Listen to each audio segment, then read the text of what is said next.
Comment une personne n'ayant jamais eu de travail peut avoir une meilleure retraite que vous? Après un travail acharné tout au long de votre jeune âge, vous attendez impatiemment le moment crucial pour partir à la retraite. Mais, avez-vous que les personnes n'ayant jamais exercé dans le monde professionnel peuvent percevoir une meilleure retraite que vous? Comment? Explication dans cette vidéo. Affiliation à l'assurance vieillesse des parents au foyer. Demander une affiliation à l'assurance vieillesse des parents au foyer ou AVPF est un moyen d'obtenir des trimestres sans pour autant avoir à travailler. À noter que la Caisse des allocations familiales cotise alors pour les demandeurs, généralement à hauteur du SMIC ou d'une fraction de ce dernier. Pour pouvoir en profiter, vous devez être bénéficiaire de l'allocation de base, la prestation partagée d'éducation de la PAJE, l'allocation journalière de présence parentale, complément familial adressé pour les personnes ayant 3 enfants à la charge.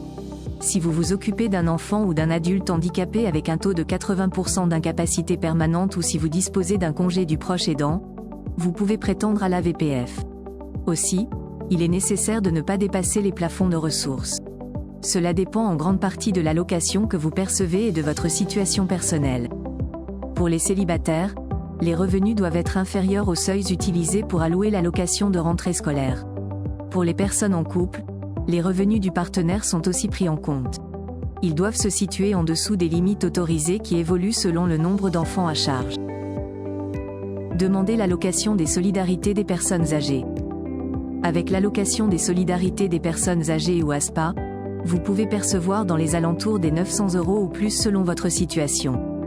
Pour une personne seule, par exemple, le montant peut atteindre les 1012,02 € et les 1571,16 € pour un couple. Il faudra bien évidemment répondre à certaines conditions d'éligibilité. Cette aide s'adresse aux seniors de 65 ans ou plus, ayant résidé en France pendant une grande partie de l'année. Elle est également destinée à ceux dont les revenus sont inférieurs au plafond annuel de l'allocation. 12 144,27 € de revenus pour un célibataire, veuf ou divorcé. 18 854,02 € pour un couple. Ce minimum vieillesse constitue un filet de sécurité pour ceux qui n'ont jamais travaillé. Et le montant reçu est la différence de la somme maximum de l'ASPA et celle de vos ressources. Si l'allocation des solidarités des personnes âgées vous intéresse, il faudra en faire la demande auprès du centre communal d'action sociale ou de la mairie. Qui plus est, elle est récupérable à la succession notamment si cette dernière va au-delà des 100 000 €. Aujourd'hui, le recours à l'ASPA est encore très faible.